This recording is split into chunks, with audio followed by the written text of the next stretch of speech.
అంటే మనందరం ఐక్యత కొరకు మా వాళ్ళు కూడా ఇంతమంది ఉన్నటువంటి పక్క వాళ్ళు చెప్పుకోవడానికి ఇంటి ఆపత్తులు చెప్పుకోవడానికి ఏదైనా మంచి కానీ చెడు కానీ ఎన్నో రకాలలో చేసుకోవచ్చు. మొన్నగా ఒక 10-15 బ్యాక్ 15 డేస్ బ్యాక్ ఈ ఇంటి ముందర వెళ్ళైతుంది. ఇది సుధాగడ్డి వెళ్ళి నేను పర్వాలేదు చెప్తే ఒకరికి మాట్లాడతాను. వెళ్ళైతుంటే ఏంటంటే కాలేజీ చెప్తున్నా మాట్లాడుతుంది. అప్పుడు వాళ్ళ అమ్మాయి మామయ్య అని పోయేసరికి ఏంటి అంత డ్రింక్ చేసి లూజ్గా మాట్లాడుకుంటూ ఇంకా పాప వాళ్ళు ఇంటి ముందు నేను మాట్లాడుకుంటూ నేను పోయి బాబు నువ్వు 2 రోజులు నేను కావాలి ఈ బస్సులో ఆయన ఒక్కరి మీద అందరికి ఇక్కడ ఏం మాట్లాడితే అందరూ ఈ ఓనర్లు ఇంటి ఓనర్లందరూ కలిసి 40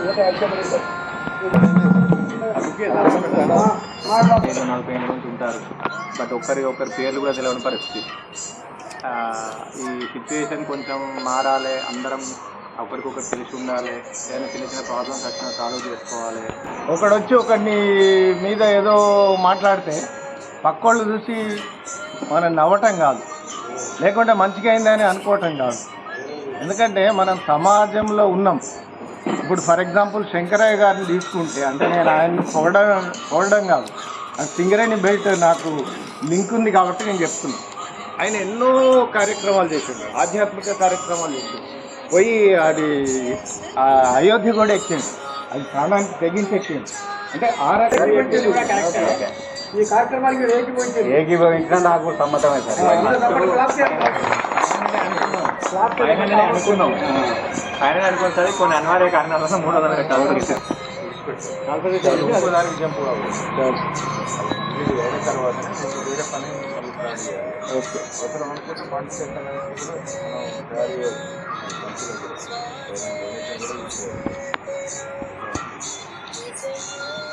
ఈ మన డివిజన్ ఏంటంటే నేను ఆర్డర్ ఇస్తున్నా దాన్ని చూస్తున్నా అన్నాడు. అది 1 సెకండ్ తీసుకున్నాము.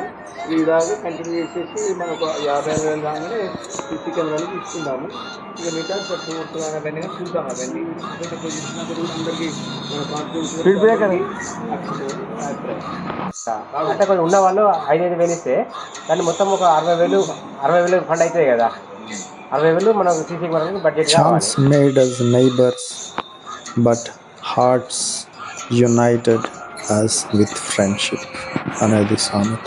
అంటే అదృష్టం మనను పొరుగు వారిని చేసింది, కానీ మన హృదయాలు కలిసిపోయి మనం స్నేహితులం అయిపోయాం. గత దశాబ్ద కాలంగా మన స్నేహ బంధాన్ని మరింత దృఢపరచుకోవడానికి మనం ఎన్నెన్నో అవకాశాలను వినియోగించుకుంటాం. ప్రతి పండుగను, ప్రతి అవకాశాన్ని మన కుటుంబాలను మమైకం చేయడానికి చేయని ప్రయత్నమే లేదు. కానీ చాలా వరకు సఫలీకృతం అవుతూనే వెళ్తున్నాం. మన చుట్టూ ఉన్న సొసైటీలో జరుగుతున్న ఎన్నెన్నో విషయాలకు దూరంగా మనం సన్మార్గంలో ప్రయత్నిస్తూ గొప్ప ఉదాహరణగా మిగతా సొసైటీకి నిల్చుంటూనే వెళ్తున్నాం.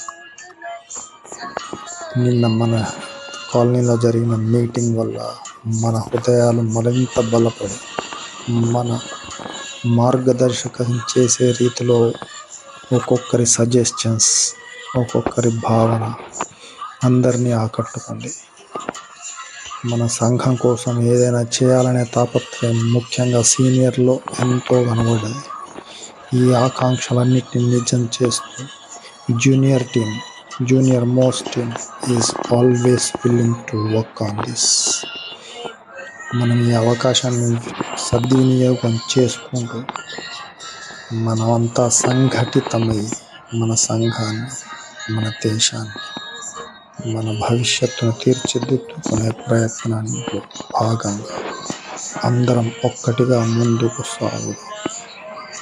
Let us be united, let us be happy, and let us do things forever. Long live friendship, long live neighborhood.